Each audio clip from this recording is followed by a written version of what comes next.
Hello and welcome. My name is Whitney. Thank you so much for clicking on my video. Today we are going to be discussing a very bizarre story. Let me tell you. It is from my home state and it is about Speedy, the mummy from Kentucky. Very, very wild. I cannot believe I never heard of this sooner, and as soon as I learned about this, I wanted to share it with you all, because if I don't, it's going to be lost in time. Definitely not something that could ever happen these days and times. But let's get on with the story. So his grave reads Charles Speedy Atkins, 1875 to 1928. Lived 53 years as a pauper, embalmed by A.Z. Hammock. Buried 66 years later, August 5th, 1994, as a celebrity.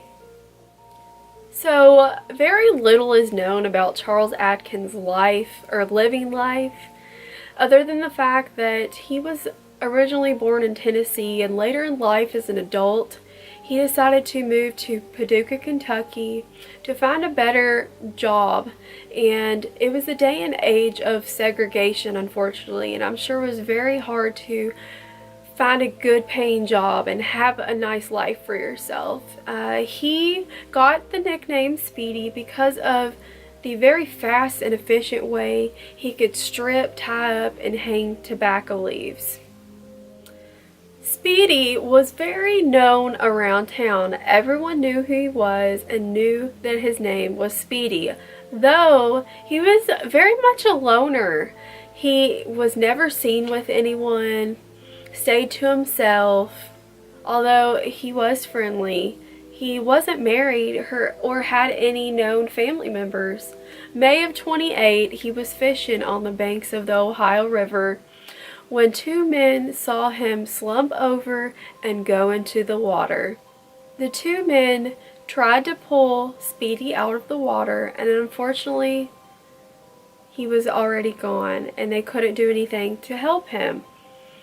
That's when the city was called to investigate. They never found out the cause of death, although he was seen to be slumped over and fell right in. He did have a little bit of a drinking problem, so they kind of think that that could be the problem or the reason why he went in, or he could have just fallen asleep or possibly had a heart attack, which made him slip into the water.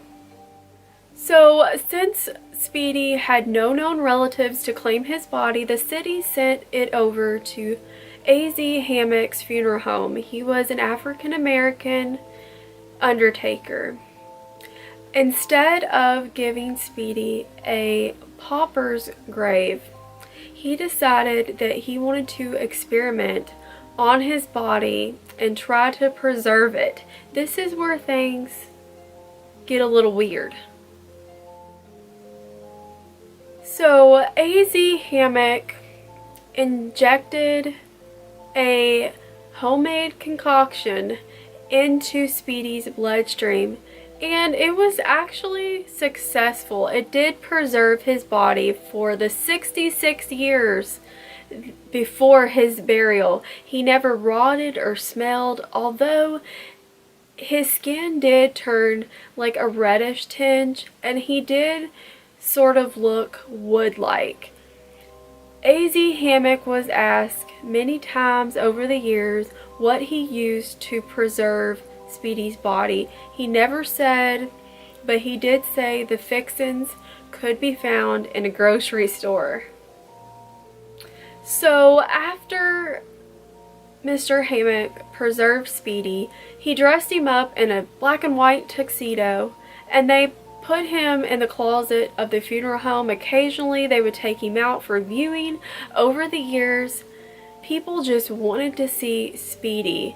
It was recorded that Mr. Hammock never charged for viewing of Speedy.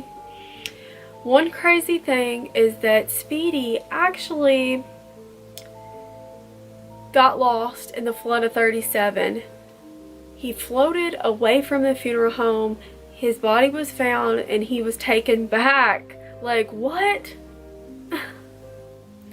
In 1949, A.Z. Hammock passed away, and that's when his wife Velma took custody of Speedy, and she allowed him to be in a closet in her home.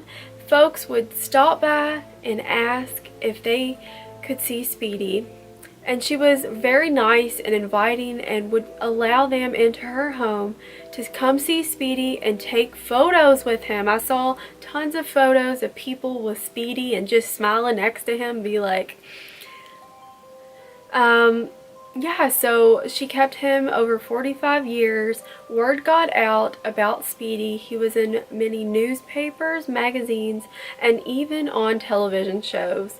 Velma hopped a plane with Speedy one time and was on a television show with him. Wow. He had a very exciting life. Well, he had a very exciting death. Probably more exciting than his life. In 1994, that's when Velma was getting older, and she thought it would be time to retire Speedy. So they gave him a funeral and buried him. So yeah, that's his story.